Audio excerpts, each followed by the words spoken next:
On a warm and muggy evening here in Fitchburg, we welcome you to historic Crocker Field for the first Fitchburg High School home game of the season here on FATV.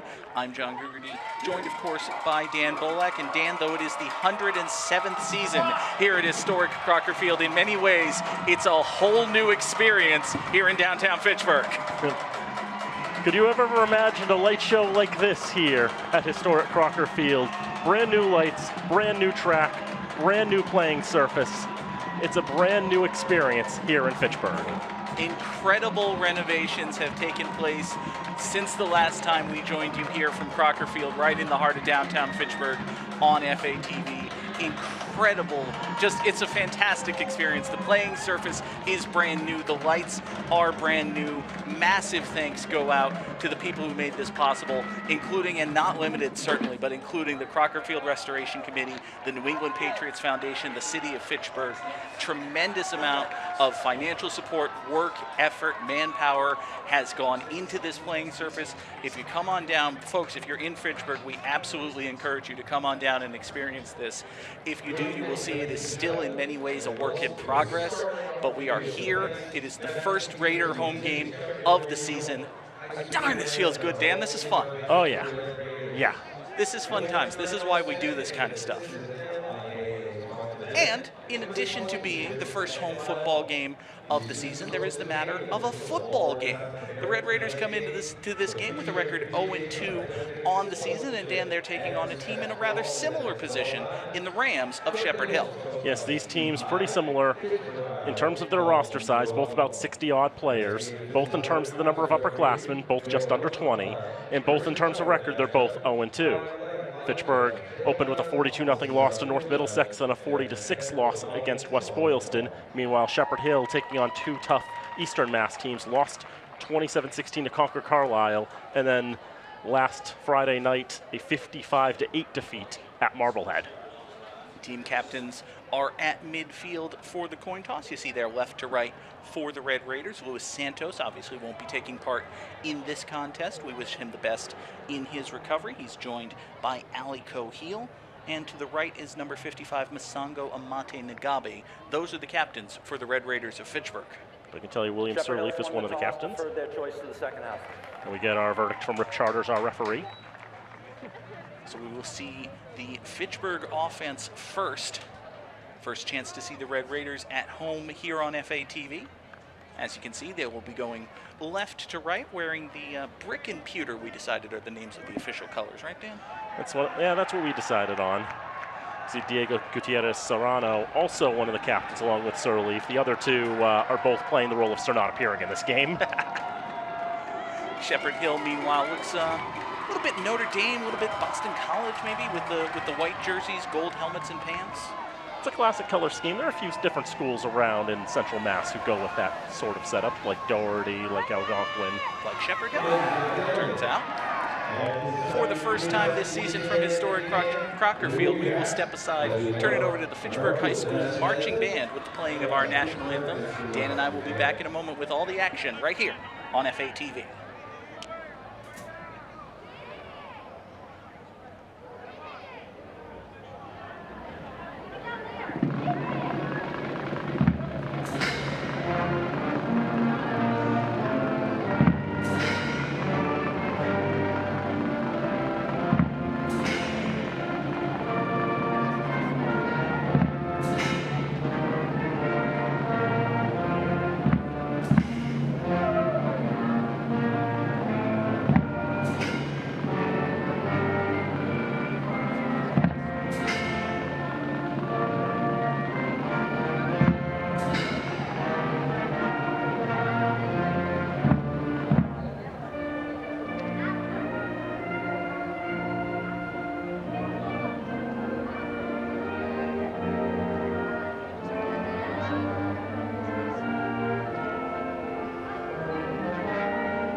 high school football here on FATV. I'm John Gugerty, joined by Dan Bolak. We mentioned that if you are in or around Fitchburg, we absolutely encourage you to come on down to historic Crocker Field. But if you're a little bit further away, you know someone in the Dudley area, we wanted to let you know that you can watch FATV programming anywhere in the world absolutely free on your phone via the Apple App Store or Google Play Store, your Fire TV, Roku, or Apple TV devices, or streaming online at fatv.org. And do you know who we know watches our broadcasts? Who do we know who watches our broadcast? The Shepherd Hill coaches. We absolutely do. We had a chance to talk a little bit with Shepherd Hill's head coach Steve Ide before the game. He was very helpful in giving us pronunciations for the names on the Rams, and he was very complimentary of the work we do here at FATV, which we're not going to lie. You know, I'm a person who lives for pats on the back and attaboys, so it felt nice. It was. Red Raiders will receive the opening kick. See right there, Xavion Marrero calling out signals. Actually, excuse me, that's Jerome Best. Eights look like zero, Dan. Happens sometimes. You know, we had a coach tell us how good we are at this. We were just talking about that, and then we screwed up immediately. Is it possible to announcer jigs yourself? That's what I did. Opening kickoff is away. It is short bouncing and out of bounds. Didn't even reach it to the 30-yard line. So we have one play and one foul. Red Raiders will get excellent field position as they kick off their home campaign here at historic Crocker Field. At least Dirks Burrell, who had the kickoff there, and seeing him kick off in warm-ups, a lot of them going along the ground, and Raiders have options. They will elect to take the ball 25 yards from the spot of the kickoff. That's barely as far as it got before it went out of bounds. Red Raider offense will take it, 1st and 10 at their own 35-yard line. Zacchaeus Collins is the quarterback, the sophomore. He'll go shotgun. Motion to the near side, and a quick pass to the near side is caught. Good blocking in front across the 40-yard line, spun down at the 41. That's Jerome Best with the catch and run. Pickup of about 6 for the Red Raiders. We'll take another look. This is a dynamic you'll probably see a lot of. Collins giving the ball to Best, Best giving the ball to Collins. They're not afraid to switch up the quarterback play as well. But in that particular play, just a swing past the outside, get some room, and Best, who is a sophomore, able to get 7 yards. Those are the playmakers, the men to watch on the Red Raider offense for Zacchaeus Collins, 28, Jerome Best. Best comes in motion here on 2nd down, a little bit of motion before the snap. Collins will keep it himself, and he is gored in the backfield. Brought down by a couple of different Rams. Credit Timothy Fantini. I believe that was Diego Gutierrez Serrano in as well. Not Fantini, but William Sirleaf, who was in on that, along with Devin Rodin. That's right, the other number 14. Loss of a couple for Collins. It'll be 3rd and 5 now for the Red Raiders.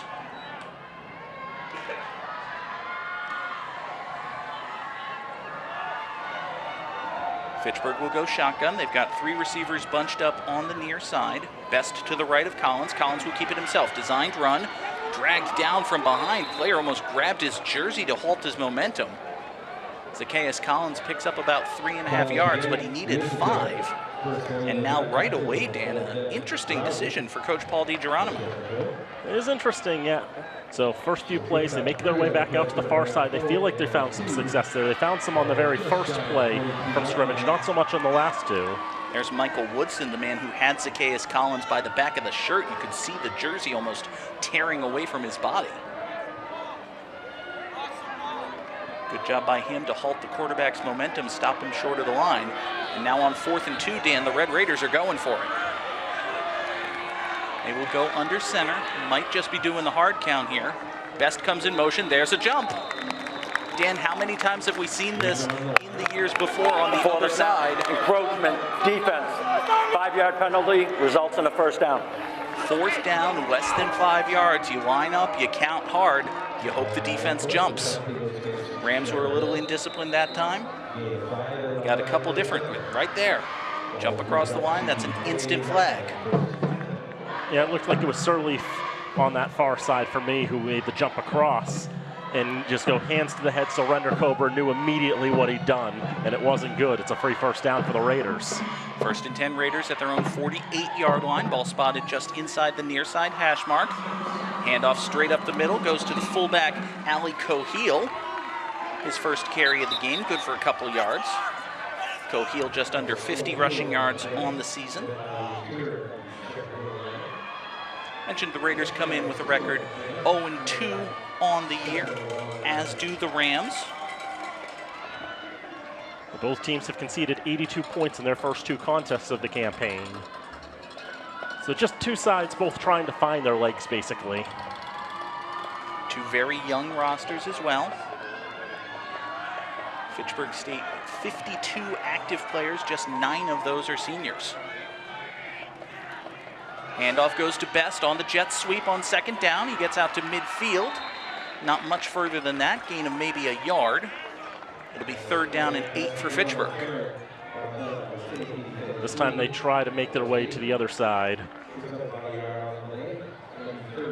And they're right on it there. You can see the jumping on that Devin Roden. Folks, I know there are plenty of folks here for whom this is their very first game on FATV, and we welcome you to the broadcast. If you've been watching Red Raider games on Fitchburg Access Television for a long time, you should join me in marveling at how good this looks. I am over the moon with these conditions. 3rd down and 8 for the Red Raiders. Ball spotted at midfield. They need the 42. Set up the screen pass. Good blocking. That's going to be a 1st down and a lot more into Shepherd Hill territory, and dragged down just inside the 30-yard line is Chris Rivera, the junior tight end, with his first catch of the game. Raiders had some good success on that swing pass in the very first play on this drive. So finally they go back to the passing game that time. A throw over the middle. Rivera is wide open. He's a favorite target for Zacchaeus Collins. And he's able to get on his horse, run downfield to the 29-yard line. Big gain for a 1st down. 21-yard catch and run for Chris Rivera. And Dan, that's how the Raiders are going to move the ball through the air. It's going to be swing passes, it's going to be slants, it's going to be screens. They're not going to do the traditional drop back deep ball passing game. Now 1st down. Collins under pressure on the play fake, rolls to his right, looking long, doesn't see anything. He'll keep it himself. He's pushed out of bounds at about the 26-yard line. Raiders want a flag. Officials disagree. It's a gain of about 3 for the Red Raider quarterback. You can see right from the start, he wanted to throw. Sirleaf was immediately breathing down his back. And he realizes, okay, there's nobody open downfield. Just keep running. Just see what I can get. Gets to the 26-yard line. A reasonable gain on 1st down. Devin Roden, you see him right there. Pushed Collins out of bounds.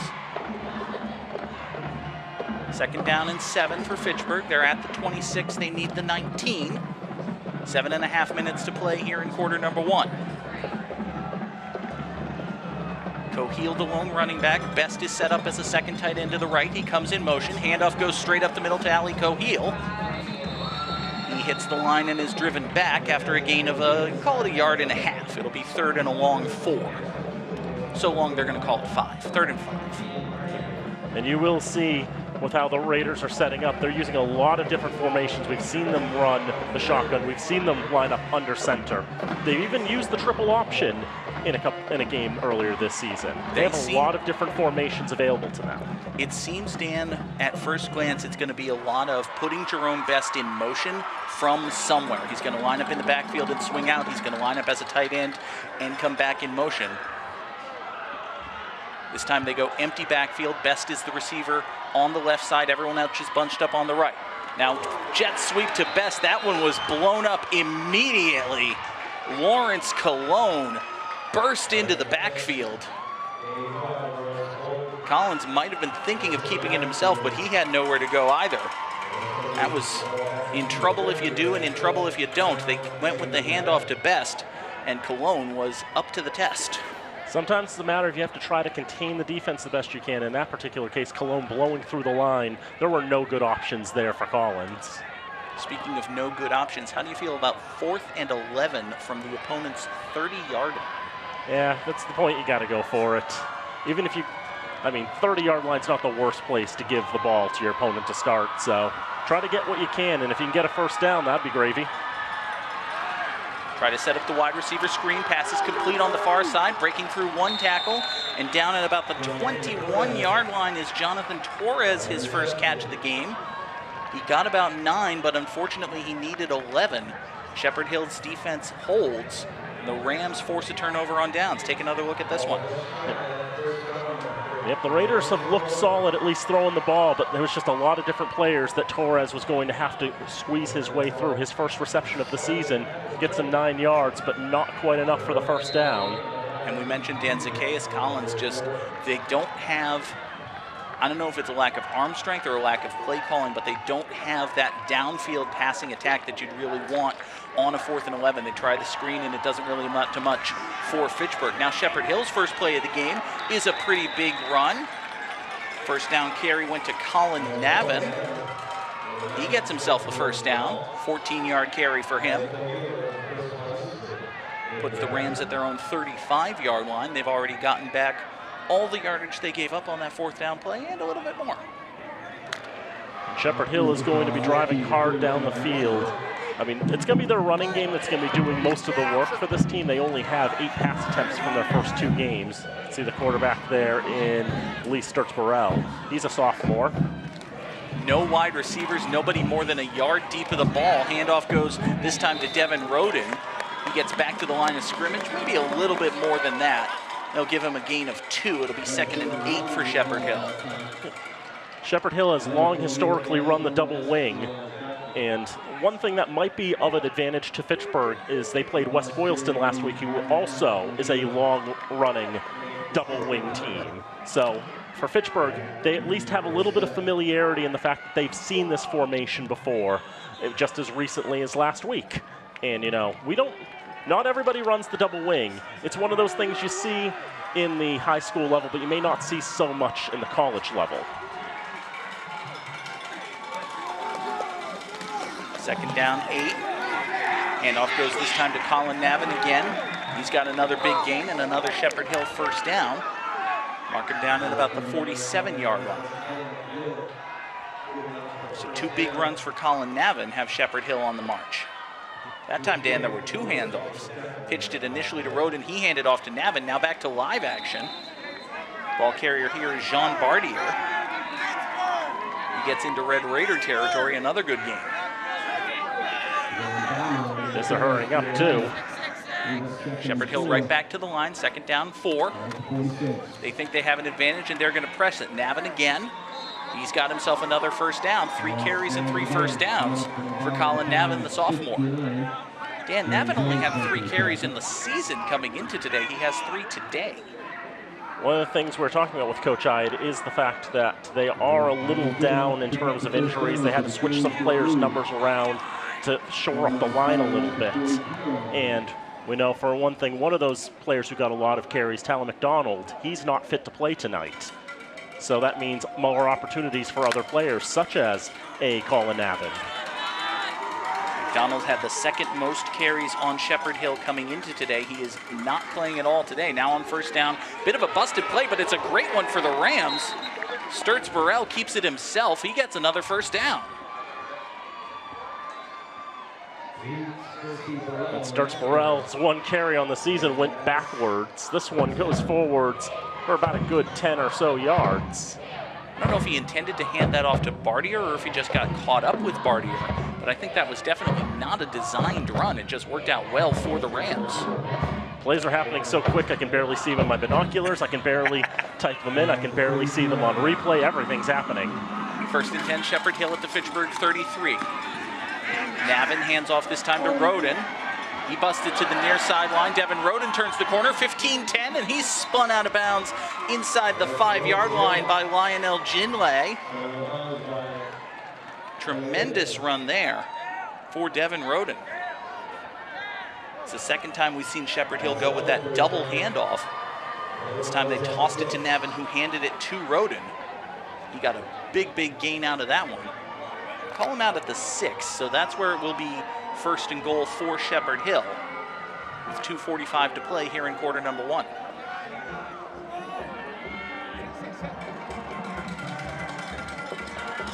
Rams running the double wing. Once again, it's a handoff straight up the middle. And the whole pile gets into the end zone. Touchdown, Shepherd Hill. We'll wait to see who carries the pigskin out of there. Looked like Navin. I think it was Jackson Page. Was it? No, it was Navin. You're right. Navin once again. Dan, I think every time he ran the ball, he got either a first down or a touchdown. Tremendous opening drive for Colin Navin and the Shepherd Hill offense. And we mentioned, Dan, that this Shepherd Hill team is pretty young, kind of similar to Fitchburg. They're actually going to go for 2 here, not line up for the extra point. Lunge handoff straight up the middle. 2-point conversion attempt is good. Jean Bardier from 2 yards out. So it is 8-0 Shepherd Hill as we approach the end of the first quarter. Shepherd Hill also now 4 for 4 on 2-point conversions this season. And you can see why, Dan. We were talking at the beginning of the telecast about how Shepherd Hill, much like Fitchburg, is a very young team, kind of a team that hopes they're on the come up, but they have a distinct size advantage, I think, on the offensive line compared to Fitchburg's defensive line. And that's something that Paul DiGeronimo, you see him there, is going to have to figure out a way to overcome if the Raiders are to have a chance of getting their first win of the season here. Last drive, 8 plays, 79 yards, 3 minutes and 16 seconds. Raiders had a 6-minute, 7-second drive that went 10 plays for 44 yards to open this contest. Here's Jerome Best. He'll set up at about his own 10-yard line to return this one. Based on the first kickoff from Sturts Burrell, it probably won't get that far, but we'll see. It's football. Anything can happen. This is another low bouncing kick. It'll stay inbounds, picked up at about the 28-yard line, and returned only for a gain of 5 yards or so. That was Alan Hall on the return for Fitchburg High.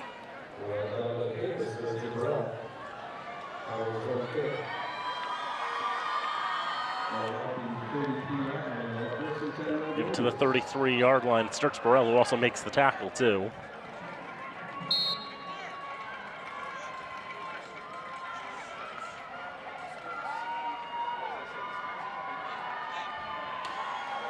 Red Raider offense will come back out on the field, 1st and 10 for them at their own 33-yard line.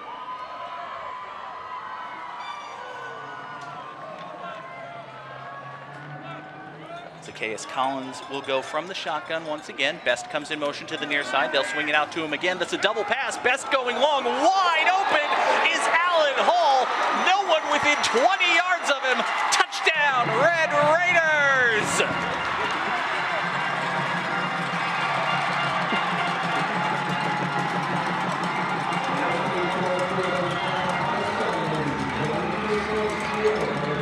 Well, we said the passing game was working pretty well for the Raiders, and I may have mentioned, or maybe neglected to mention, Jerome Best is also a quarterback.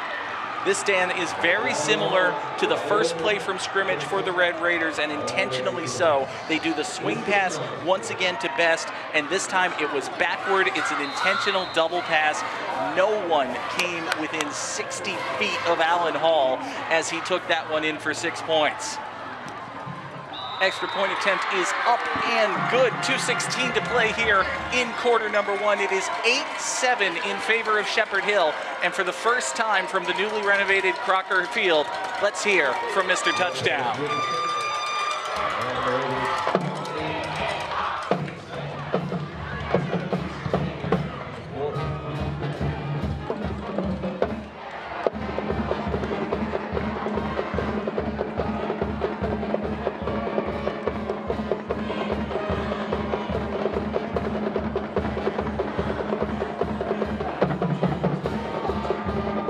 Was indeed a case of give Alan Hall the ball and just look at him go.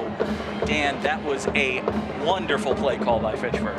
Just beautifully executed. You know, as you said, with that swing pass on the first play of scrimmage of this contest, it set the expectations that they were going to go with the short pass and the run. But perhaps you forget that Jerome Best has the ability to throw the football. He does that, and Alan Hall's blown past everybody. She said there was just nobody anywhere near him. Zahir Chavez Hernandez will kick it away for the Red Raiders.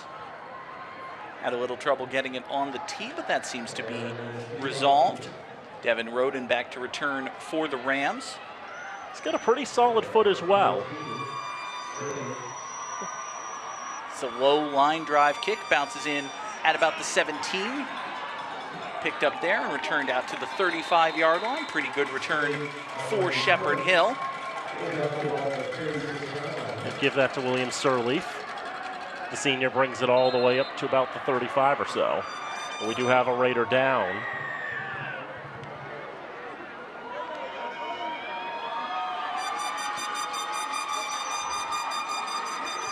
Looks like Isaiah Solomon, one of the linemen for the Raiders. He's a senior. Started in the backfield this season, converted to the line, and also everywhere on kick returns as well.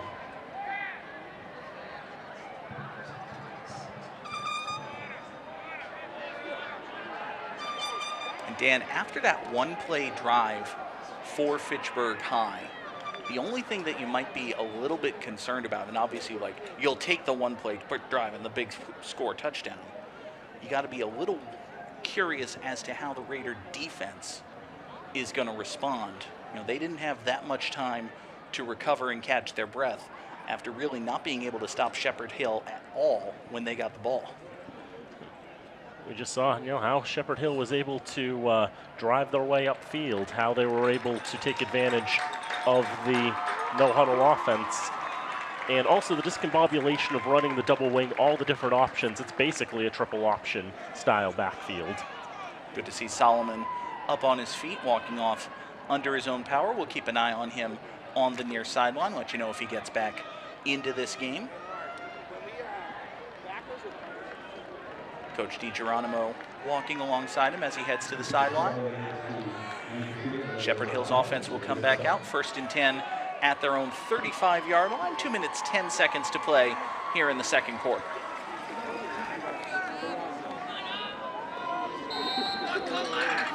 Sturts-Burrell under center. Motion to the far side, but it's a handoff straight up the middle. And really absolutely nothing there that time for Jean Bardier. He's blown up in the backfield. It's a loss of a yard.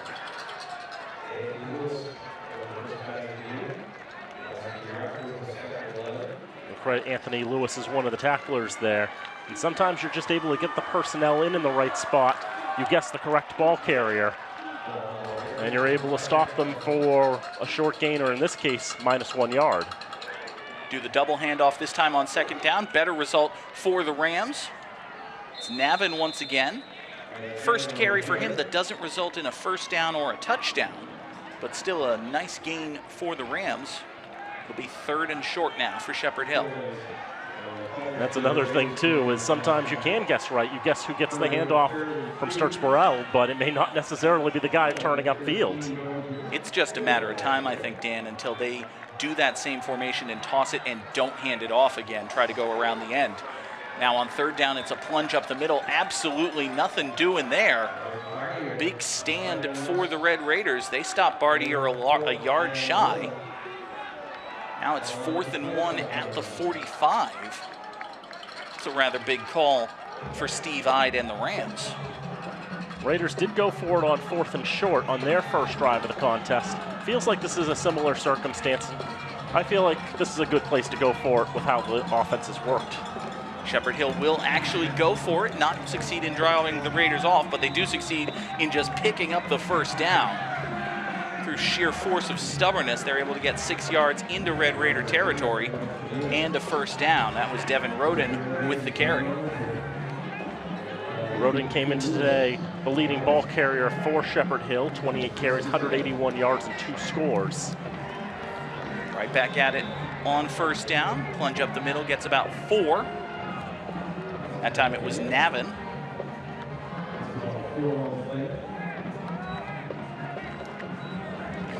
Call it 3 that he got. It'll be 2nd down and 7.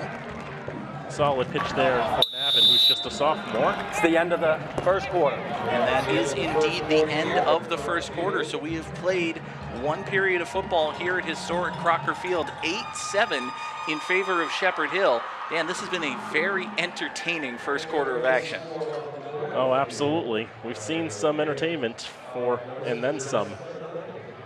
We saw Shepherd Hill driving down the field, just working methodically, using that double wing, keeping it all on the ground. And then we see Fitchburg come back with a slam dunk 67-yard touchdown pass.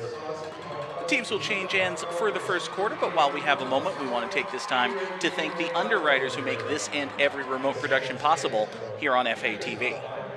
Fitchburg Access Television's remote productions are brought to you in part by Rollstone Bank and Trust, Acme Carpet One, Lemonster Credit Union, the Sentinel and Enterprise, and Minuteman Press. John Gugerty and Dan Bolek with you here from historic Crocker Field. 8-7 in favor of Shepherd Hill as we get ready to start the second quarter of action. And with the play-by-play for that second quarter is Mr. Dan Bolek. Thank you very much, John. These two teams combining for about 200 yards of offense in the first quarter of play. On first down, it's a run up the middle. It's a new ball carrier as well. It is... I've got to look through my roster because it was one of the new numbers.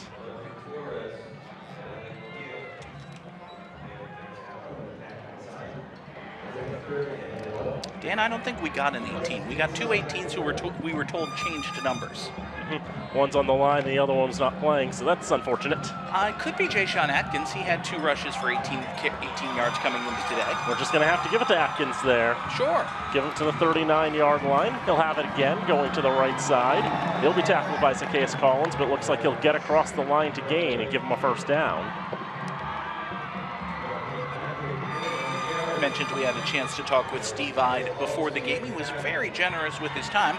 Apparently, he was not entirely accurate with his report of what players would not be dressing tonight. That or someone has switched into the number 18 and we just didn't get that one. In his defense, he didn't have his glasses with him. That's true. That's a fair and accurate statement.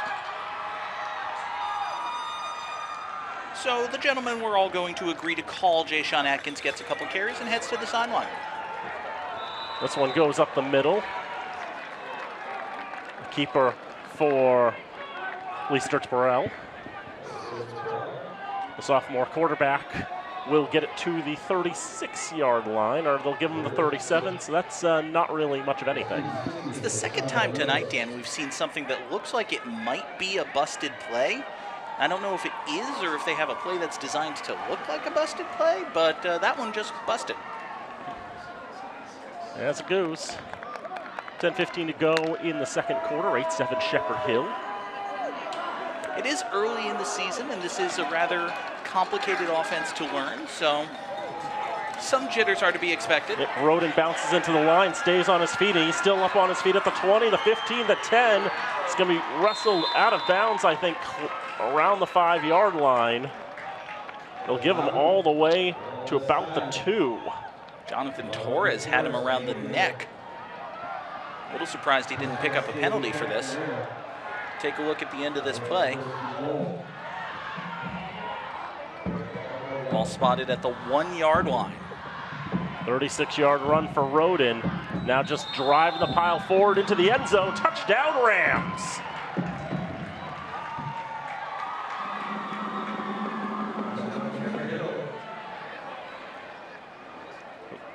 John Bartier again.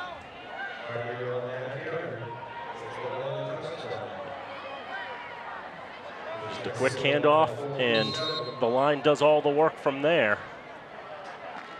Just bullies their way into the end zone. Shepherd Hill's got their second score of the contest. They will once again line up for 2. Again, 4 for 4 this season on the 2-point conversions, and you can make it 5 for 5. That time it was Roden on the pitch. They denied Bartier the opportunity for the octopus. They extended to a 2-score lead, 16-7, in favor of Shepherd Hill. The Rams, Dan, have already matched their highest point total of the season. They scored 16 in their defeat back on Friday the 13th against Concord Carlisle. And for that matter, Fitchburg has already exceeded their highest point total of the season. They scored 6 last week against West Boylston. Yep, and they were shut out in their first game against North Middlesex. These teams both opened against opponents called the Patriots. As one does. It's a thing that happens. We're in New England. It's understandable. I imagine there are a few high schools in the Chicagoland area that go by Bears. Probably. And there are probably some teams in different parts of the country that use the Patriots logo. Neither of the aforementioned Patriots do, as far as I know. I know North Middlesex doesn't. I think if the North Middlesex Patriots used the literal flying Elvis, there would be a letter from Foxborough at some point. Like, just a gentle maybe don't do that. The NFL doesn't mind high schools using their logos. That one actually touched by a Raider, one of the up men, however, covered on. And one of the positives of that is it does mean the Raiders have really good field position. May not be the best idea to do that because of the potential of giving the ball back to Shepherd Hill. But if it works, then, well, the Raiders have the ball at their own 45. I wonder, Dan, just how much agency Anthony Lewis had in the decision to touch that ball, because it was kicked right to him. It hit him right in the chest before being fallen on by one of the other up men for the Raiders. So every possibility that that was wholly intentional on the part of the Rams. Yeah, pegging the up man is also a strategy. You don't see it too often, but it's a thing that happens. I would rather not see it personally. That feels like a private thing. Jonathan Torres will get the catch from Zacchaeus Collins. Spun out of one tackle, got back to the line of scrimmage, and he's wrestled down by 3 different Rams. Torres got away from Lawrence Colon. Thought the whistle had blown before Devin Roden dragged him down, but I guess I was mistaken. Just swung it out to the left quickly. And you can see he swings out of the first tackle, but then here comes the first grab, and then just continue pushing in the throwdown at the end. It really did seem like his forward momentum had been stopped, but no penalty flag comes out. Might be a bit of a break for the Rams. It's no gain for the Raiders. It's 2nd and 10 at the 45. Collins will go under center. See a heavy line. Man goes in motion, and Best runs into a player, and things are going wrong. Before the snap, false start, offense, 5-yard penalty, still 2nd down. I think it's Ali Coheal, the man who got the carry, that they actually call for the false start. He, we'll see right here before the snap, he's going to get the carry, and I think he's a little anxious for it. See, he's leaning forward. He actually steps forward. And that's the reason for the penalty. Yep, and when he steps forward and Best runs into him, he knows a penalty is going to be given because that means at the snap, 2 people are moving. And that's one of those things that are frowned upon in this code of football. Yeah, no, you can't do that. On 2nd and 15, Raiders will go to the shotgun. Trips to the right. Best will go in motion. And Collins will keep it himself and roll to the right side, get to the 50-yard line, taken down around the 49, 48-yard line of Shepherd Hill. Good bounce back on 2nd down to get into Rams territory.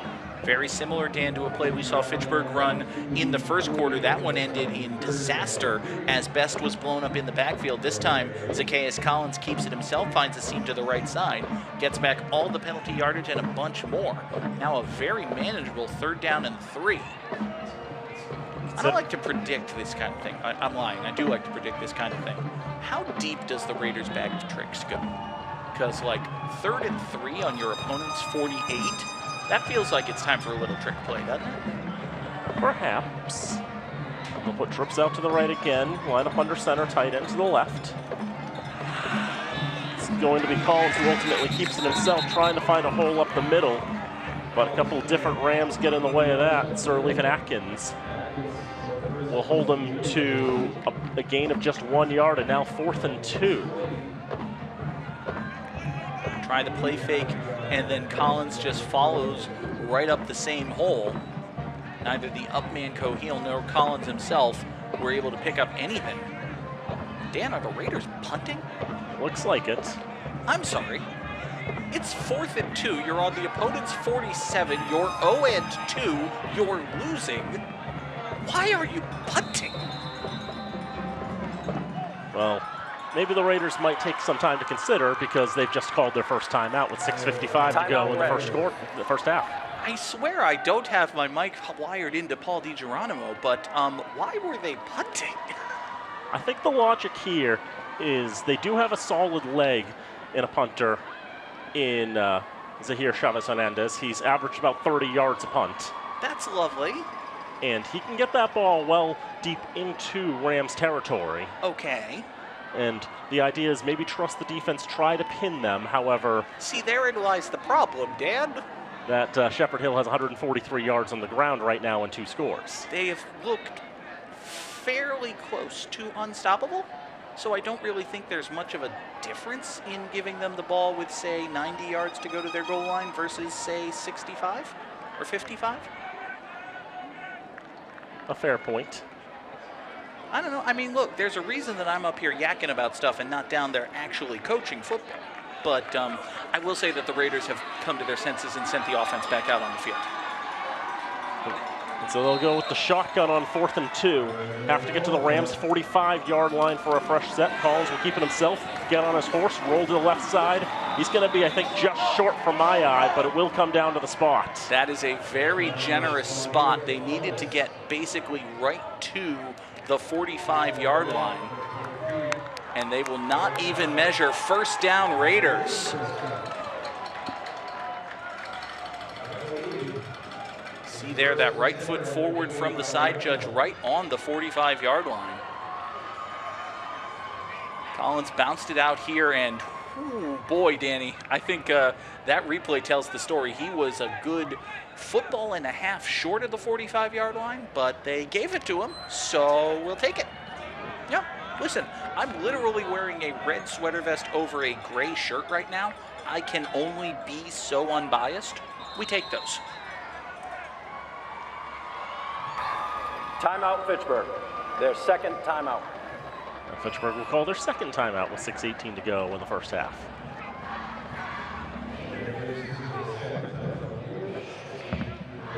Just to quickly go over some numbers, 143 yards of offense for Shepherd Hill, 121 yards of offense for Fitchburg right now. I got some numbers for you, Dan. Yep. Your good alma mater, Monty Tech, is leading 30-0. Ooh. I thought you'd be happy to hear that. Yeah, and Southbridge is a team that, they're having a solid run right now under Dave Buchanan, who was the previous coach at Shepherd Hill, by the way. And just to tie that back in, Monty Tech 0-2 coming into tonight, but both of those one-score losses, I figured they had a chance to show off what they could really do against Southbridge, and they are. Here's a rollout from Collins, throwing the right side. That is going to be dropped by Jonathan Torres. Surely would have had the first down and then some. Sometimes that'll happen. I mentioned the Raiders really don't have that traditional deep passing game. This is the closest they've come to it. They roll Collins out to the right. Torres has a step on one man and he's 2 yards in front of the other. And you can see there he just doubles over in frustration. He knows that he should have had that catch. Sometimes, you're so confident you're going to be able to haul in the pass. You're thinking about what you're going to do next, but you forget to do what you need to do first, which is to make the catch. 3 wide and a tight end. One in the backfield. A quick throw to Rivera is going to be caught. He'll be rolled down at the 39-yard line. Dan, this is what the Raiders have to do. As this game goes along, Shepherd Hill is going to bring guys up to the line of scrimmage. This is an attempt, I think, by Paul DiGeronimo and the Red Raider offense to just make the Rams back off a little bit. Respect that the Raiders are willing to throw the ball to then open up again those running lanes later on. Because if you telegraph that you're going to be running the football so much, they're going to be putting 8-9 in the box. It's going to be very challenging to get distance downfield. But if you open up the passing game there, they've got to respect that a little bit, lest they get burned like they did earlier in this contest. Now 3rd and 4, they can do either one.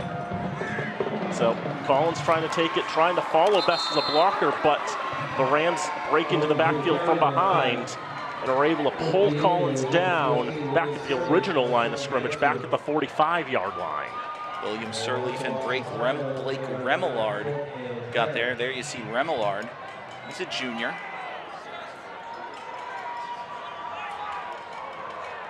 Sirleaf was right on top of Collins. Remillard came in to finish him off. And now 4th and 11. I'm not going to complain about punting. I think it's reasonable. It's okay. You can do it. This time a little too much to bite off.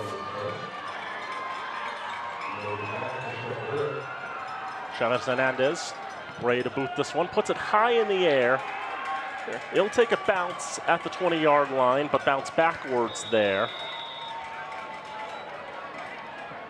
Probably hoping for a more fortunate roll. Didn't happen. Shepherd Hill wanted no part of that football. But the Raiders will down and give Shepherd Hill a bit of a long field to work with 4:27 to go in the first half of play. The Rams holding a 16-7 lead. Rams have all 3 of their timeouts, 4.5 minutes with which to work here. And it's worth noting, Dan, they're going to get the ball to start the third quarter. There is a nightmare scenario for Fitchburg wherein the next time their offense meaningfully has the ball, they're down by 25 points. It's a possibility. So they'll go up the middle after all the misdirection on first down. It's going to be Bardier who has the carry. The sophomore came in with 43 yards on the ground this season and a touchdown. He'll get a few. It's another Red Raider down as we take another look at this first down run by Bardier, and you see actually just getting bowled over was the Raider lineman. Heading to the sideline now under his own power, that's Anthony Lewis. Kind of favoring his right side, but we'll keep an eye on him. We've definitely said the name of Anthony Lewis, the junior, a lot in this first half of play. Quick update on Isaiah Solomon. We saw him leave the field with injury earlier. He is sitting on the bench. It's a double handoff on second down, and Navin breaking out of 3 tackles.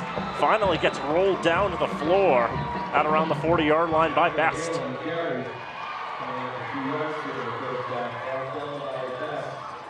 Colin Navin, definitely the more explosive of the Ram rushers. See him there getting through a number of arm tackles before Best is finally able to drag him down. Rams are already pretty much back to where the ball was when Fitchburg punted it last. This is why I didn't want him to punt when it was 4th and 2 earlier, but 4th and 11, it made sense. 63 yards on the ground for Colin Navin tonight. That is 21, well, actually, even more fold, I think. This is a big backward run to go forwards by Roden. He ends up bowling over a Raider as he's taken down inside the confines at the 44-yard line, and Shepherd Hill's going to call their first timeout. Timeout, Shepherd Hill. Their first charge timeout. Dan, you mentioned Colin Navin has how many yards tonight? 61? 63 now. That is, in fact, 63 times as many rushing yards as he had on the season coming into today. I was going to say 21-fold because for some reason, without looking at my sheet, I thought he had 3 yards. He has 3 carries. There you go.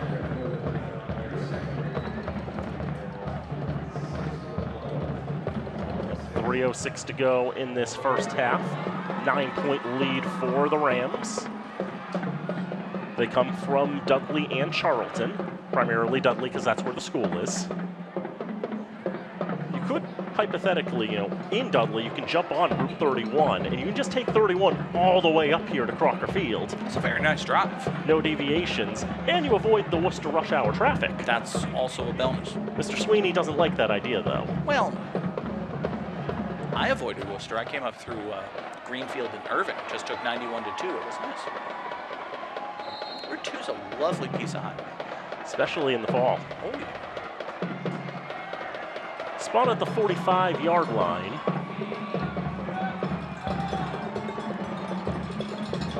Second down and 6 for the Rams. They have 1 receiver split out. And we have a flag. I think somebody was a little jumpy. Before the snap, false start, offense, 5-yard penalty, still second down. The Chargers confirm someone was a little jumpy on the Shepherd Hill side. It's -5. First flag tonight thrown against the Rams.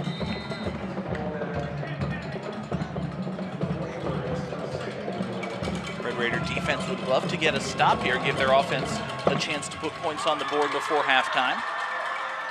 The double handoff Roden again, found a hole on the left side, and he broke free at the 40, to the 30, to the 20. He won't be caught. Touchdown Rams.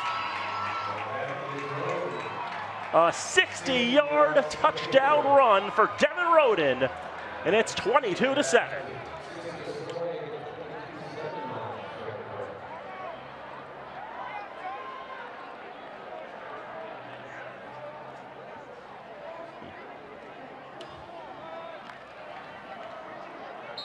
Found a lot of space in the far sideline, and he broke free, and once he broke free, there was no catching him.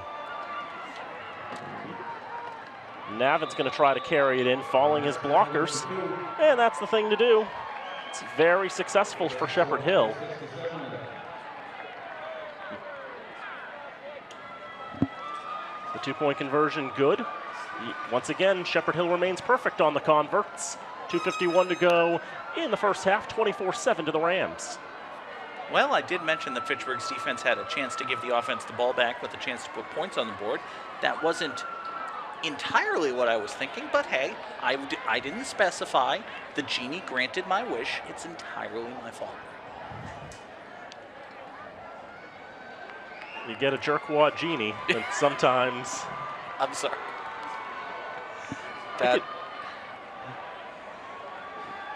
It's rough and tumble language, but I think it's perfectly acceptable for Access Television. No, dude, it's Access Television. We could swear and we'd only get in trouble with me. And maybe other people. Roden now up to 137 yards on the ground in this contest on just 6 carries.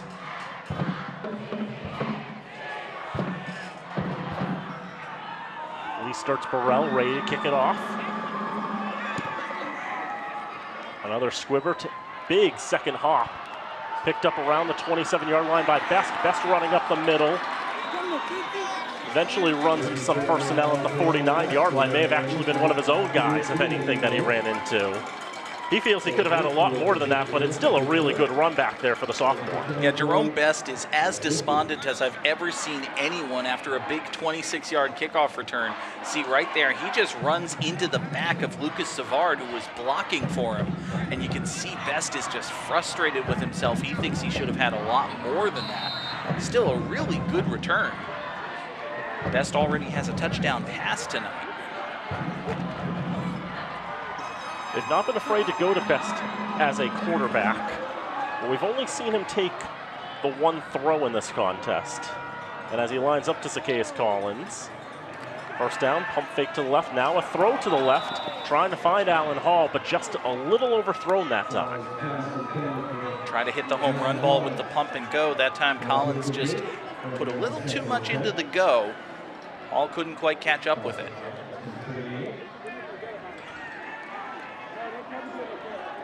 Pump fake, managed to get Kaysen LeBlanc to bite on it.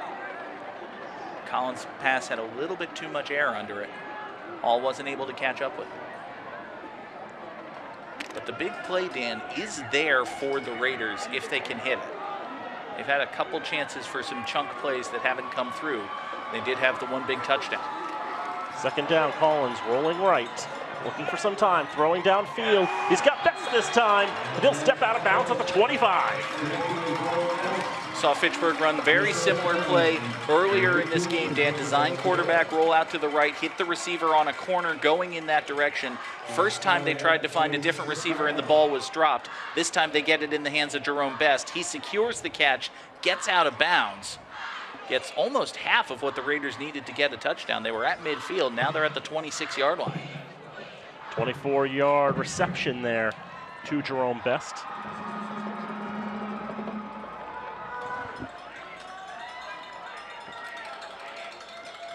Raiders 7 for 9 for 85 yards through the air in this contest. It's another throw out to the left side. This is going to be Best again. It's back at the 25, staying on his feet. And he's just speared down at the 22. Sirleaf came in there like a wrecking ball, and Best is down on his back. Dan, I think Jerome Best lost the handle on the ball as he was dodging tackles, and you saw him adjust his hands, try to secure his grip on the ball. And I think we'll take another look at the replay here. The pass comes out to Best. He does a good job initially ducking out of tackles. And then right about here, you see he loses the handle a little bit. He lowers his arms to try to secure the ball. And at that same time, Sirleaf came in and just wham, right into his chest. He was pretty much unprotected, just knocked the air out of him, I think. Definitely some pain there. Justin Medina will now enter the backfield to the right of Zacchaeus Collins. Second down, Medina puts in a block. Throw to the left side is just thrown away. No Raiders in the vicinity, and the ball lands well out of bounds. Saw Alan Hall look back toward the huddle with a questioning expression, kind of shrugging his shoulders. Don't know if there was maybe some miscommunication over what route they were going to run that time, but it looked like that was definitely another design play, Dan. They pump to the right and then pivot left and throw the corner, and Hall just wasn't there. Collins threw it out of bounds. Zacchaeus Collins now just over 70 yards passing on the game tonight. That's stat per Sean Sweeney of the Sentinel and Enterprise. Thank you, Sean, for being here, helping us out up in the booth.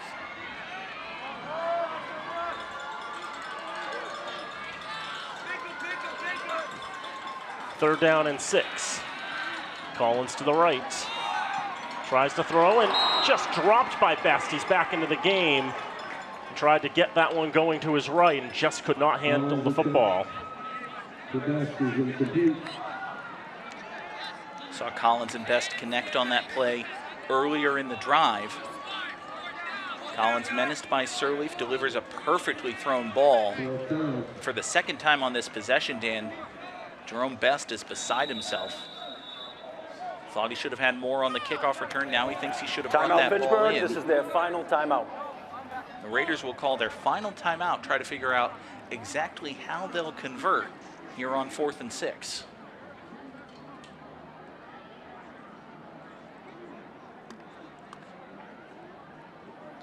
.118 to go in this first half. 24-7 in favor of Shepherd Hill. The Raiders opening up the playbook and going to the air more often. I do like that look a little better than they have had trying on the ground. Oh, absolutely. I mean, ideally you'd want both, right? You want to have the threat of the run, the threat of the pass. And Fitchburg High has, in fits and starts, looked capable of moving the ball in both approaches. You know, it's been a lot of Collins on the ground, obviously, a lot of designed how do we get the ball to number 28 type plays. But they're mixing it up. They're bringing all sorts of different ways, and when you do that, you can hit the occasional trick like what we saw with the pass to Allen Hall for the touchdown.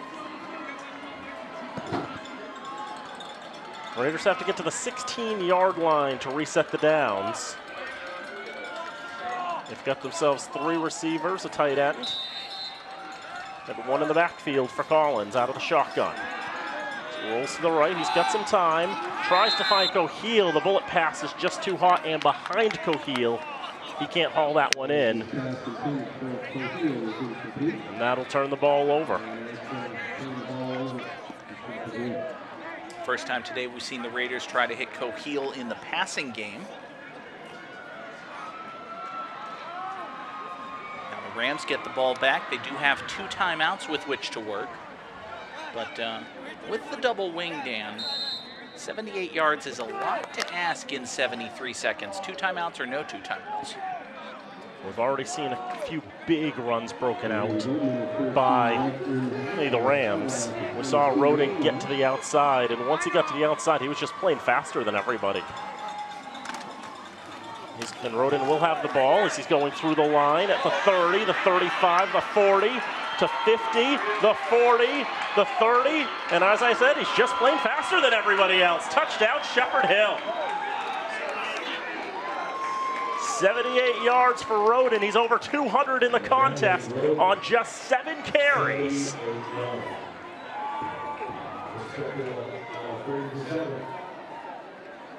You called it perfectly right, Dan. It's a handoff straight up the middle, but Roden's able to weave through the hole, bounce it out to the outside, and once he gets that turf in front of him, he's gone. They call it sprint turf for a reason, apparently.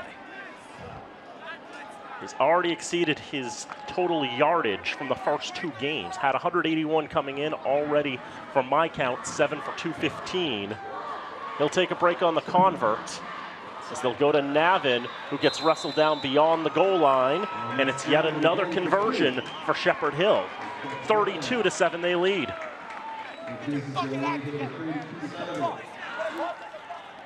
Dan, I did say, you may remember, 3.5 or so minutes of football ago, that there was a nightmare scenario wherein the next time the Raider offense meaningfully had the ball, they would be down 25 points. When I said that, I meant that they would be down 25 points after the first possession of the third quarter. That is not the case. The Raiders have had the ball meaningfully at least once in between there. That's true, they have. Now they're going to get the ball back meaningfully with 56 seconds to work with. But the mountain just keeps getting higher. It's like Homer Simpson trying to climb the mountain outside Springfield. Every time he feels he's made progress, he looks, and there's still a whole lot more to go. Absolutely. He doesn't even have his powerful applesauce bar, the name of which is escaping me to my deep and internal chagrin. I'm going to remember it at halftime. Very small squib kick this time. Shepherd Hill's going to have it. They recovered at the 38-yard line, and first to arrive was Max Treba.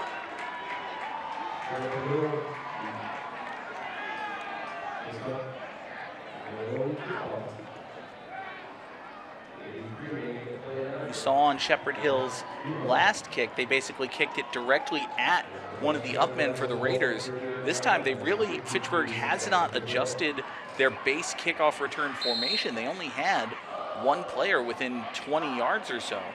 When it got by him, there was just nobody there who could jump on it for Fitchburg. Rams get the ball back, and they're going to try to go right side this time. Navin will just fall down at the 35. He got hurt there. I think he ran into one of his guys. His knee buckled in a weird way, and he just went right to the ground.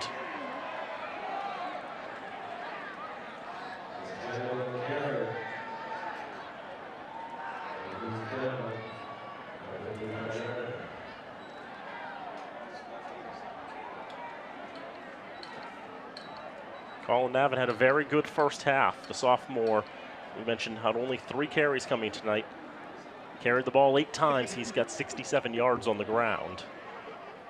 Well, that just looked rough. It's been a very, very impressive ground attack for Shepherd Hill tonight. With Navin, Devin Roden, Jean Bardier. Take a look again at this run here. You see Navin he just cut. Dan, he didn't get hit at all. He just cut and his knee buckled. You hate to see that. Obviously, you hope the best for Colin Navin.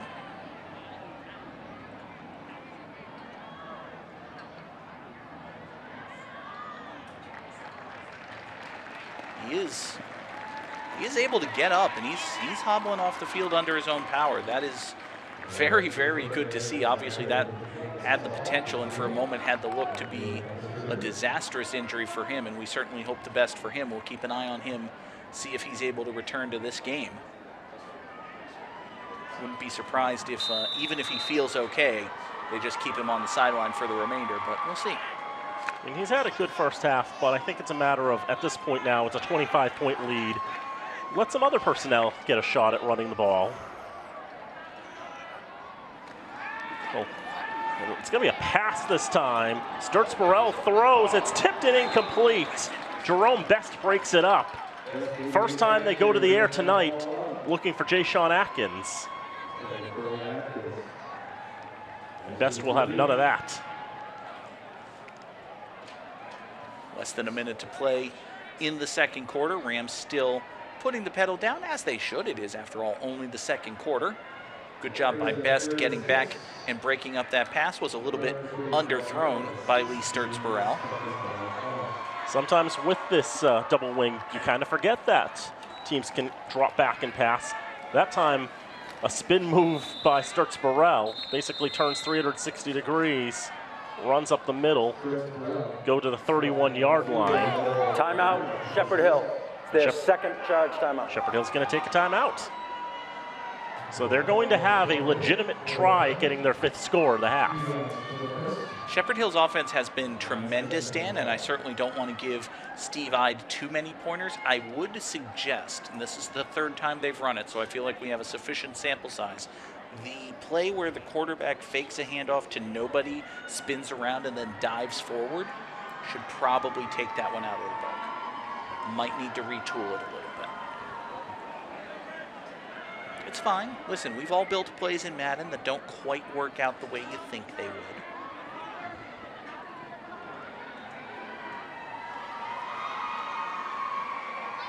That was when Madden had, features. It wasn't just a $70 roster update every year. I remember making some formations in that play, in that game. Did you have the NFL head coach game? I did. I did too. I regretted that purchase. It wasn't as much fun as I'd hoped it would be. No. A drop back and trying to throw, but it's going to be a sack instead. Masango Matanagabe ends up taking down Sturts Burrell. 55-on-5 action. That's a half. And time will expire to bring an end to this first half of play. The clock finally stops Shepherd Hill, and at the half, it's Fitchburg 7, Shepherd Hill 32. Very frustrating first half for the Fitchburg defense, but a little bit of a shot in the arm for them right in the end there as they're able to drag down Sturts Burrell for the first sack. We'll see if the Red Raiders are able to carry this momentum into the locker room and back out for the 3rd quarter. But Dan, after one, this looked like a very entertaining back and forth kind of football game. In that 2nd quarter, it was all Rams. They found out the big secret, which is if you get Devin Roden into the open field, it's very difficult to stop him. Twice he was able to break free, find a lot of green sprint turf in front of him, and the fact of the matter was, both times, there was a point where he's at the 40-yard line. You see where the closest Raider is. By the time he's at the goal line, the closest Raider is farther away. Tremendous 2nd quarter for him and really the entire Shepherd Hill team. They will huddle up on the far sideline as the visitors' locker rooms are still a work in progress here at the renovated Crocker Field. Dan and I will step aside for the halftime break. Folks, enjoy the performance of the Fitchburg High School Marching Band, and then come on back for the 2nd quarter of action. It's Fitchburg High School Red Raider football here on FATV.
Back here at historic Crocker Field on FATV, Fitchburg High trails Shepherd Hill 32-7 as we get ready for the third quarter of action. You see head coach Paul DiGeronimo there giving his team a bit of a pep talk. Obviously, this is a rather large margin, but Fitchburg is still nominally in it.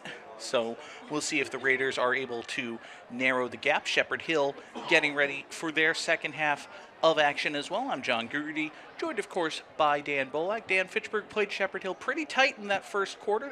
They were able to get a big play touchdown on the double pass, but really ever since then it's been all Rams all the time. Yes, 313 yards of offense for the Rams in the first half. That included 215 on the legs of Devin Roden. The junior running back has 2 touchdowns, a 60 and a 78-yard touchdown scamper.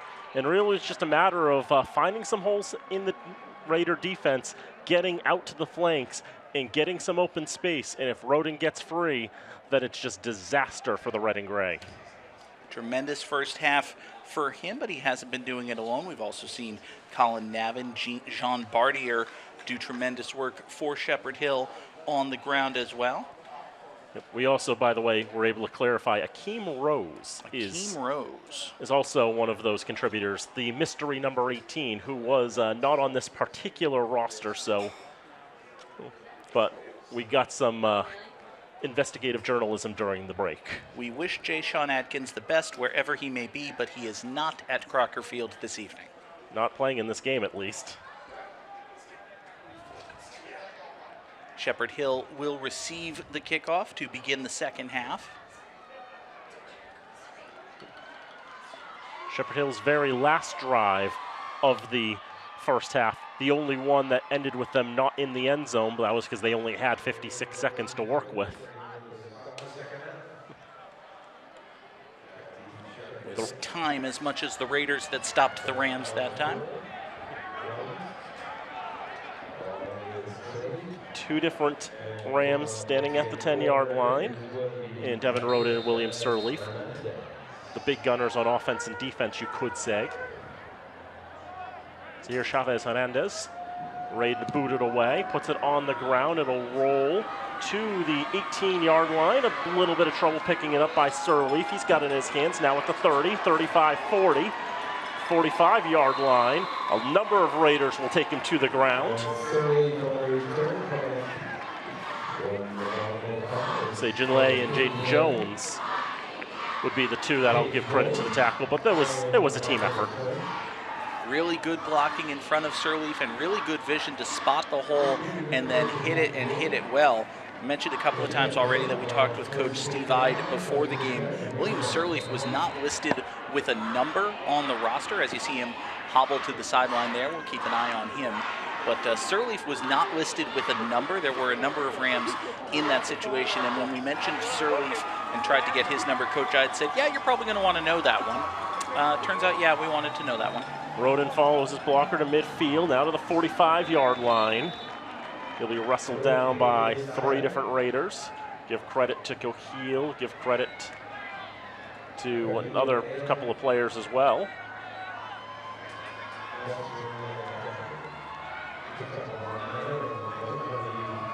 Breaks it to the 45-yard line of Fitchburg. Big first half for Devin Roden and a good first carry there for Shepherd Hill. I mentioned Colin Navin. He went down with a leg injury toward the end of the first half, not out on the field now. I'd be surprised to see him come back out for the remainder of this game. They take by Rose this time, going to the right side, up the right side hashes. He'll be spun back around the 41-yard line, but that'll be good enough for a first. Jerome Best there for Fitchburg. He's kind of been all over the place for the Red Raiders, making tackles. We saw him break up a deep pass attempt earlier. He's a sophomore, first-year varsity player. Didn't see any of him last year, but this year, wearing number 28, he's been all around doing a lot of things, whether it's running the football, catching the football, throwing the football, or even tackling players on defense. He's just been doing a whole lot tonight.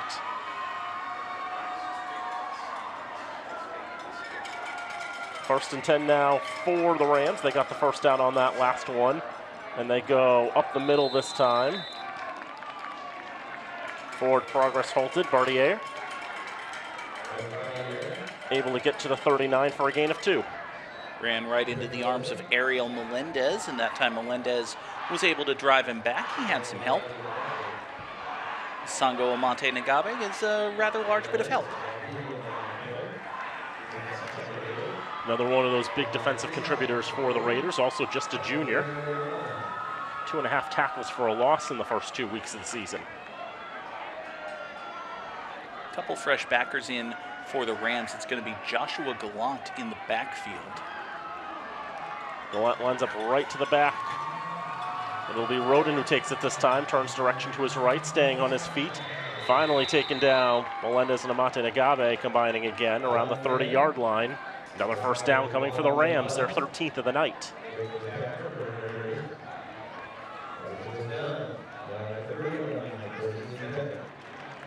This double wing offense, Dan, is not the fanciest or the frilliest offense you'll see. It is all about power. It's all about creating the mismatch and just leaning on teams. And Shepherd Hill has been leaning already, and it's only going to get easier for them as this second half goes on and the Raider defense gets more tired.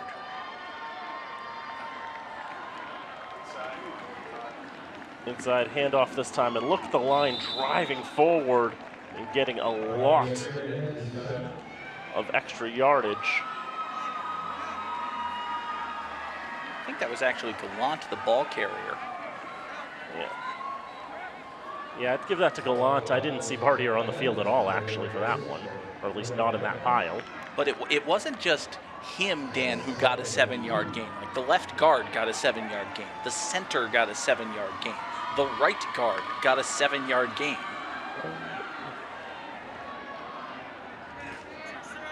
You see Joshua Gallant, he's a sophomore. Got to the 22-yard line, so they made it 8. Another drive up the middle.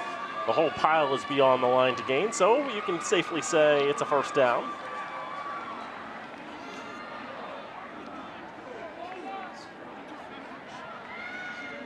Some players slow to get up. Someone in there has a football, I promise. It's the umpire, Yeah. which isn't helpful. I'm reasonably sure that was Gallant again. We can say. We can pretend, if nothing else. Have to punch something in. That's right. More stats for the stat god.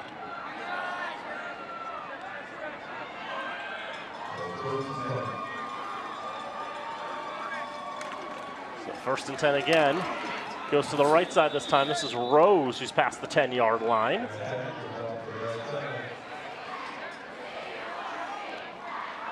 So down at the 9, and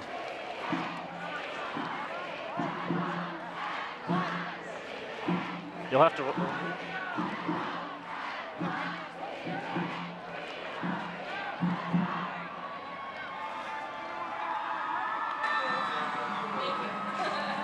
Good game so far for Akeem Rose. We're going to say that name a bunch of times in the second half to make up for messing it up in the first half. Akeem Rose. It's a good name. It's a good football name. This time it's Roden who gets the ball, staying on his feet at the 5-yard line. There's about 4 Raiders on his back, but he's still driving himself forward. He gets down around the 3-yard line. Amante Nagabe and Gillet, 2 of the many Raiders involved in that tackle.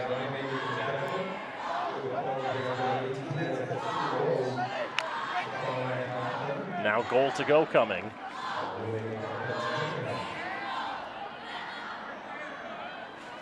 To the 2-yard line.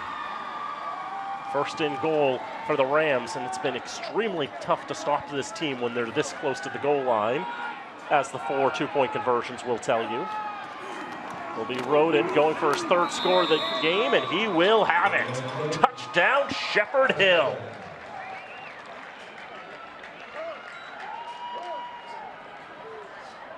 A touchdown is a touchdown any way you can take it. He had 60 yards, he had 78 yards. This time it's 2 yards for Devin Roden. 38-7, the Rams in front. You can see there, Dan, it's tremendous work by the entire offensive line for the Rams. special credit on that play to Caden Stevens. He just opened up a huge hole for Roden. And this time Rose will find a hole up the middle and will be untackled. 5 for 5. Shepherd Hill is on converts, 8 for 8 on the season. And they are up now 40-7.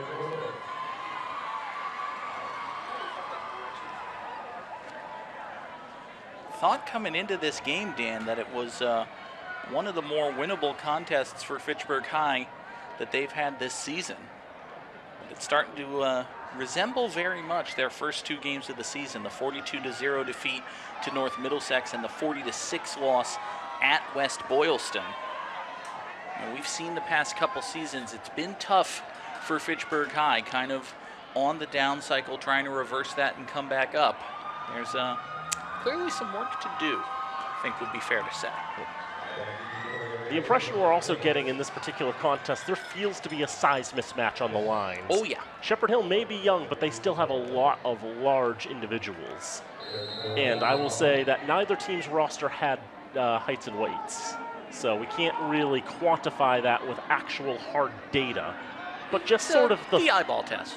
Yeah, the eyeball test, the feels test. There is what there is. It's a kick up the middle. Somebody has got to get on top of that for the Red Raiders. It was eventually picked up by a Red Raider at the 35-yard line. Not much more going than that, but better than the alternative.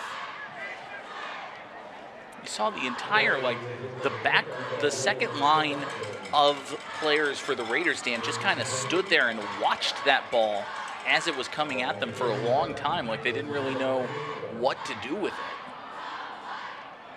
Now, it can't be a surprise at this point that Shepherd Hill is not going to kick it deep. Obviously, they've got lots of different things they can do, and we've seen them get plenty of opportunity to practice that here. And you can see in the replay, seeing Lee Sturts-Burrell run up there and how he kicks it. He's obviously on purpose trying to kick it short. He's not trying to kick it as hard as he can. He's actually trying to kick it short. It's a throw to Best on first down, spins out of one tackle, turns to his right, runs up to the 40-yard line where Akeem Rose will meet him there. Gain of 3 on the swing pass.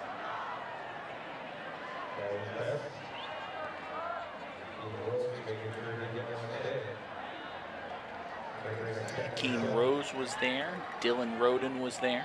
These Rodens, Dan, they're multiplying. Yep, that's the younger one, Dylan Roden. Or number 35. He's a freshman. While I was making my stat sheets, I may have accidentally, inadvertently, but later fixed, putting all of Devin Roden's stats on that one because he was the first one I found. There's a throw downfield, coming back, diving for it. Did Best come up with that football? Yes, he did. First down to the Raiders. Zacchaeus Collins was under all kinds of pressure. Pass was badly underthrown, but Best made a great adjustment while it was in the air. See, Collins isn't able to set his feet. He just kind of jumps and hucks that one up there. Best coming back to it, extending, able to make the catch. Officials timeout. Officials timeout. Officials will take a breather with 4:49 to go in the third. 26-yard catch from Collins to Jerome Best. Best has 5 catches for 64 yards. Also 1 throw for 67. That was a good throw. It was. While we have a moment, down at Doyle Field in Leominster, we do have a scoreboard update. At last check, Leominster has 14 points against Catholic Memorial. That's good. Catholic Memorial has about triple that. That's bad. Leominster's probably not going to 4-0. Yeah, probably not. But, you know. Raiders trying to avoid going to 0-3, but that's a bit of a challenge at this juncture. Not going great either. Swing pass to the right. Best makes the catch, but Surley gets to Best before he can even turn upfield, and he's swung down for a loss of 5. Add 1 reception, add -5 yards. Not what you want, but hey, if you've got Jerome Best in your MIAA PPR league, seek help.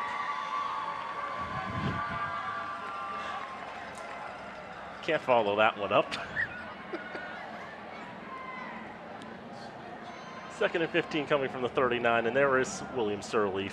I know last year he was wearing number 0 for the Rams, and he had, I think, double-digit tackles in this contest between these teams. He's definitely a very good player.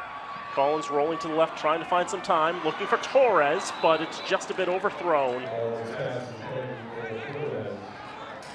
Rodin the Younger had the coverage there on Torres. Raiders have rolled Collins out plenty of times today, but it's all been to the right side. This time he runs to the left. And anytime, Dan, you've got a right-handed quarterback rolling to his left, the quarterback basically has a decision of two options to make when it comes time to throw the football. Either you just keep rolling left and throw across your body, or you do what Collins did there and try to set your feet and throw. But even so, you're still moving in a rather unnatural motion. It doesn't benefit your throwing motion. That time Collins wasn't able to find the right accuracy, and he overthrew the pass.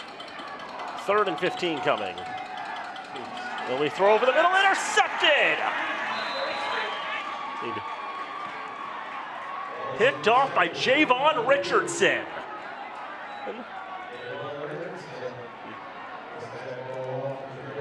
Just try to throw a quick one over the middle. Richardson read it well, and he's got the pick to end the drive. We saw Fitchburg High use this screen pass early in the game, Dan. I think they were trying to go for it After here. the play, unsportsmanlike conduct, number 53. 15-yard penalty, be a first down, Shepherd Hill. Javon Richardson guilty of unsportsmanlike conduct after making the interception. But again, Dan, we saw them hit Chris Rivera on that screen to the tight end on the first drive. This time they went to it again, but Richardson was ready for it. He identified it. He did not rush the passer. He didn't at least sell out to rush the passer. He stayed where he was, got his arms up, made the pick. Great defensive play, and then he's still going to get an earful because he, well, cost his team 15 yards. And hey, you should get an earful if you cost your team 15 yards, pick or no pick.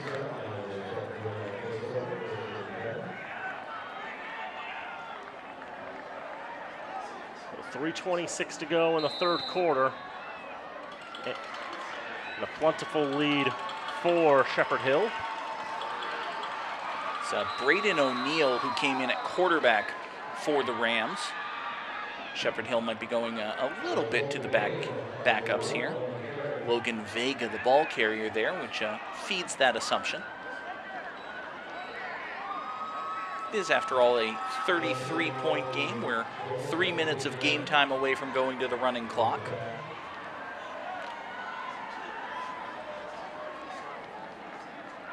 See Vega there wrapped up by a number of Raiders. Jerome Best, Ali Coheel among them.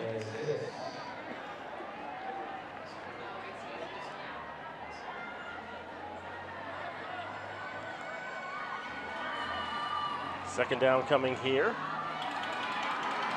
Another run up the middle. Met there by a whole host of Raiders.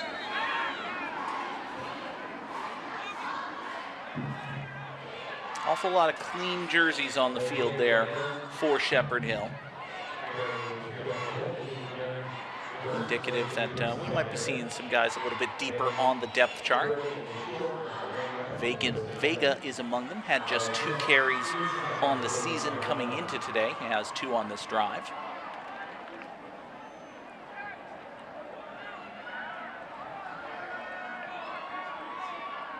Braden O'Neill, the freshman.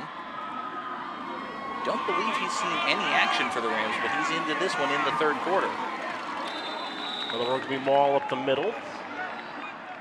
It'll be Gallant who gets the carry on that one, who will get the first down.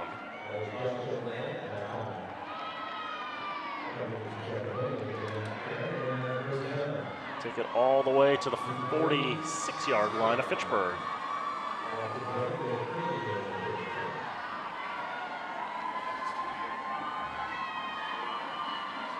Under 90 seconds to go in the 3rd quarter.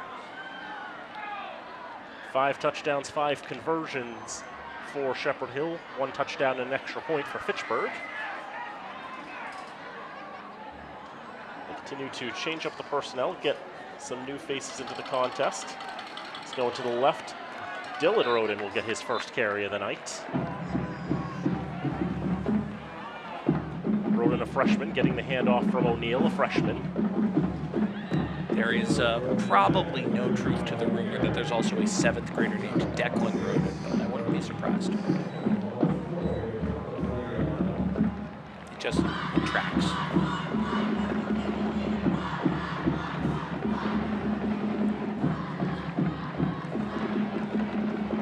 Dylan Roden becomes the 8th different ball carrier for Shepherd Hill in this contest. Has it been fun to stat this game, Dan? I imagine the answer is no. It's been its own set of challenges. Gallant has it, stays on his feet after he ran into the line and plows forward for another 4 yards. Could be enough for a first down, will be. To the 36-yard line he'll go. That's first down number 17 for Shepherd Hill. To the 35 it goes.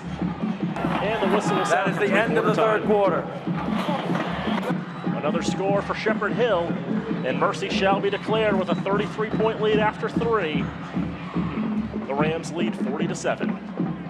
And as we reach the end of the third quarter, we want to take time once again to thank the underwriters who make this and every remote production possible here on Fitchburg Access Television.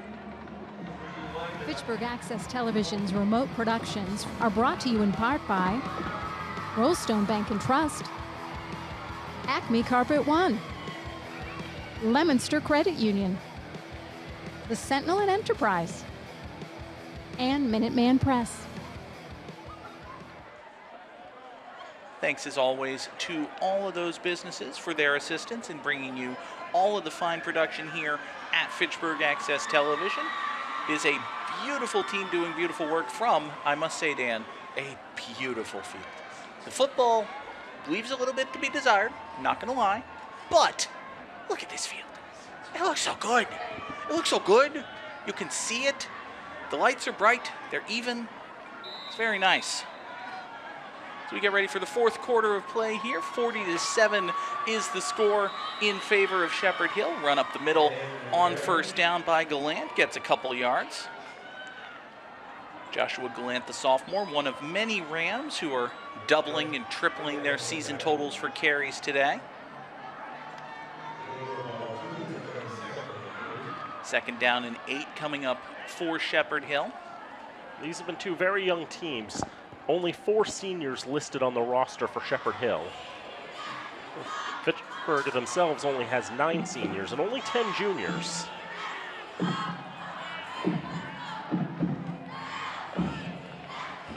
Second down and 8.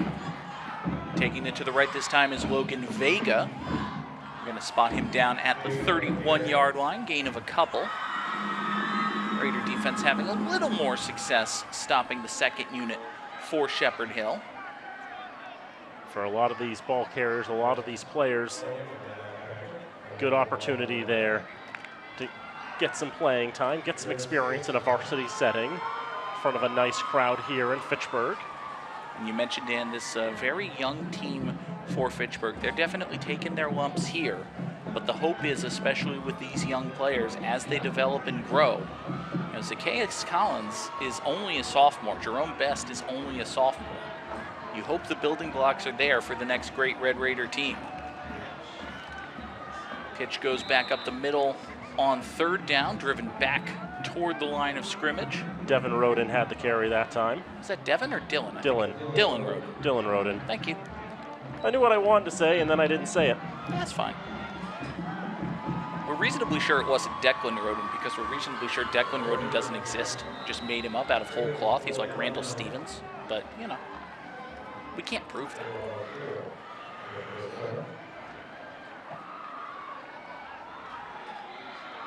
One of the Raiders a little slow to get up, and get off the field. Amate Nagabe struggling to get off. That would be just a disastrous loss for the Raiders if they were not able to continue his services. Big loss anytime he needs to head to the sidelines. He'll stay off the field for this fourth down play. Double pitch, ball is loose. It's on the ground at about the 28-yard line. Doesn't really matter who falls on it. It's going to be short of the line to gain no matter what. So the Raider defense gets a stop. They will get the ball back. We'll take another look at the replay here. Try the double handoff Dillon struggles to hold on to that one, but he's able to jump on that football. Clock continues to roll. Given the deficit, we are under 9 minutes to play, no matter what. Even if Fitchburg is to score here, once that rolling clock starts, it is not going to be stopped. So under 9 real-time minutes left to play in this one. Red Raider offense will come back out on the field. And it is still the first unit. Zacchaeus Collins still in at quarterback for Fitchburg.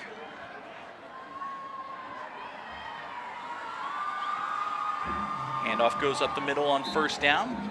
Gain of maybe a yard. That was Justin Medina, the ball carrier. Freshman had 4 carries on the season coming into today. Credit to John Bartier on the tackle. Called his name plenty of times as a ball carrier. There he is working as a linebacker as well. A number of first-team personnel may remain in the contest on defense for the Rams.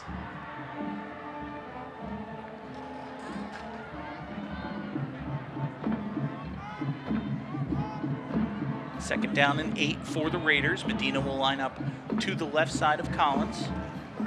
Quick pass to the near side is high, but caught by Best. Tries to get some blocks. Gets across the 35 to maybe the 36-yard line. Gain of about 6. It'll be 3rd and 2 for Fitchburg High. The passing game has been pretty solid for the Raiders tonight. That's been one of the positives. They have been able to get some success over the air. They're 12 of 19 for 181 yards as a team. Of course, the big play there, the double pass. Jerome Best hitting Allen Hall for the touchdown. But Collins has had a pretty good night throwing the ball himself. Had a couple balls where he hit his receiver in the hands and it was dropped as well. Now on 3rd and 2, it's a burst run up the middle. Not much there for Medina. That's Cahill, actually. That was Ali Cahill, the ball carrier, and Cahill was able to get a first down.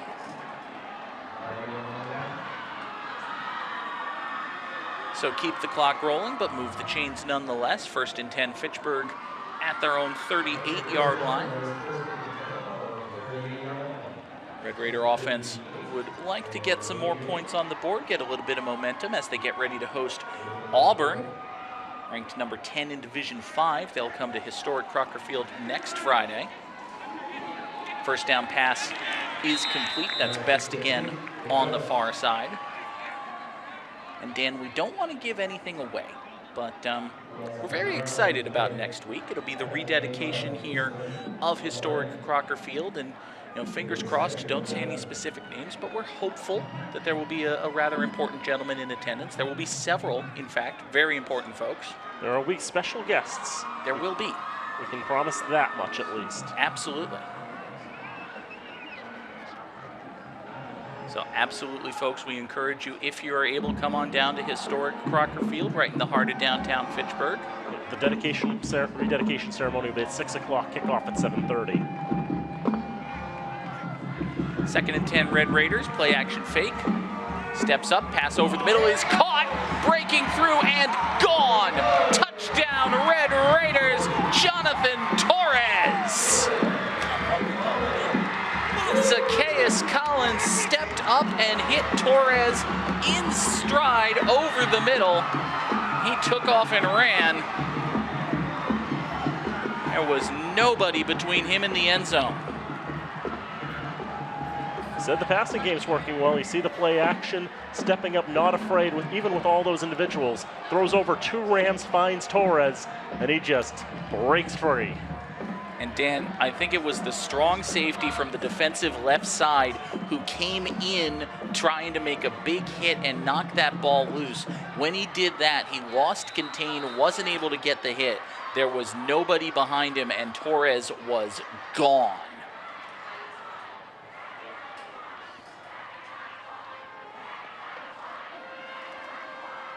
Extra point attempt is up, and it is good. 40-14 is the score. Fitchburg has their 2nd touchdown of the game. Under 4.5 minutes to play in this one. And in case you were wondering, once mercy is declared, it cannot be undeclared. So even though the deficit is dropped below 30, which is the threshold for activating it after three-quarter time, the clock will continue to run. That's right. So the clock will continue to run, but it is now a 26-point deficit. Probably not going to be a historic comeback, but hey, I'm sure weirder things have happened at some point.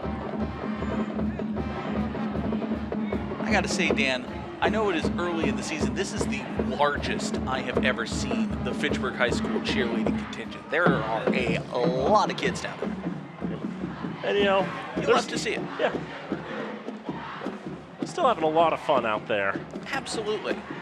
It is a great time to come on down to a game, whether or not the team is any good. Obviously, it is better when the team is good. It is better when it is not 40-14 in favor of the other guys.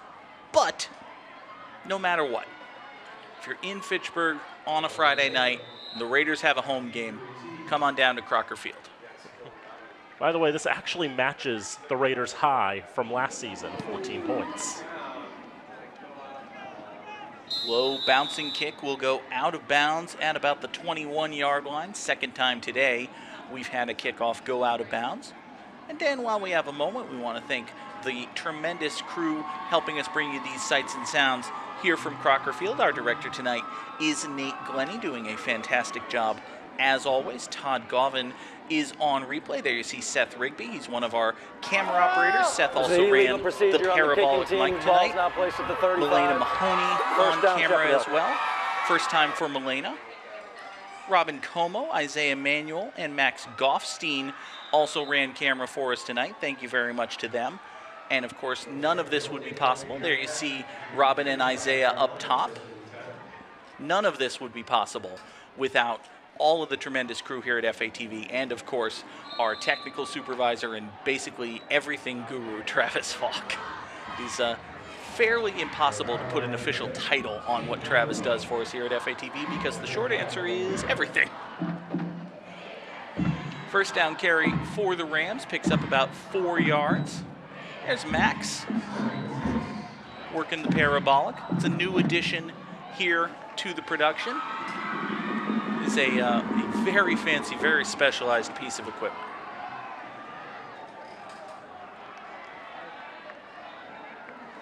Second down and 6. Handoff goes up the middle.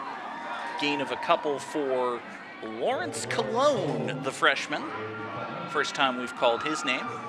Not too often, Dan, you see an 85 in the backfield.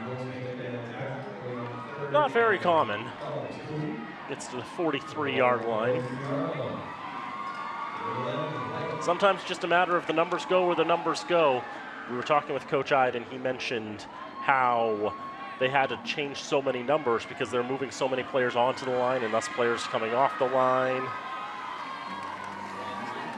Third down carry goes to Vega again. He stopped well shy of the line to gain. There will need to be one more play in this contest. Play clock is less than the game clock, but you see there the game clock ducks under 40 seconds, so in theory Shepherd Hill could just take a knee here and that would functionally run this game out, but they could have been doing that this whole time and they haven't been, so let's see. In this battle of second-year head coaches, Shepherd Hill will come away with the victory. You know, for Steve Ide, who's been a part of the Shepherd Hill program for about a decade and a half, was a long-time assistant before getting the head coaching job last year. Will be another win, 6th. Breaks a bit of a losing streak for the Rams as well. They had lost 6 in a row coming into today. Lawrence Colon, his second carry, will see us through to the end. 40-14 is the final score. But Dan, I can honestly say, even though the result on the field was not what Fitchburg would have wanted, this first home game with the new playing surface and the new lights here at Crocker Field, it can only be called a success, I think. It was, you know, a successful game in regards to just the game presentation, the experience, and everything. I hope, you know, everybody who tuned in or came to the field had a fun time with a fun atmosphere. Obviously, the scoreline was not to plan for the Raiders, but we saw some success out of this team. We saw the passing game really work well for the first time this season. It was a defense against which you thought the Raiders might be able to get some yards. Shepherd Hill had conceded 27 points to Concord Carlisle, and last week 55 to Marblehead. So Fitchburg was able to move the ball a little bit, obviously not very successful on the defensive side. But again, this is a team that kind of bottomed out a little bit. You're looking to build something new for Fitchburg High School, a program that has historically had some success and is definitely looking to have that success again under head coach Paul DiGeronimo. 245 yards of offense for the Raiders. The quarterbacks combining for 14 for 21 throwing. The running game didn't work, 16 yards on 13 carries. For Shepherd Hill, it was all the running game. 48 times they carried the football for 414 yards. Devin Roden, 11 for 242 and 3 scores. But a whole number of contributors for the Rams, 9 in all, totaling those 414 yards. For Shepherd Hill, they go to 1-2 on the season. They're in the midst of a 4-game road trip. Their next game will be next Saturday, October the 5th at Westboro. Following that, they come back 6 days later against Algonquin before finally having a home game on October 19th against Neshoba. Meanwhile, for the Red Raiders, they're in the middle of a 4-game homestand, and this was the first of those 4 games. Again, they'll be playing Auburn, who was the number 10 seed in Division 5 last year, October the 4th. Then 8 days later, Saturday at high noon, it will be the Marlboro Panthers coming to town. Panthers eat Raider meat. And then on the 18th, the Rangers of Westboro will finish out the road stand, the homestand for the Raiders before they go on the road for the last 2 regular season contests against Neshoba and Doherty. But folks, all eyes now turn once again to our next telecast of Fitchburg High School Red Raider football here on FATV. If you are in Fitchburg, we really encourage you to come on down. It is the rededication of Crocker Field in its 107th season, but its first season with this brand new sprint turf under these brand new lights.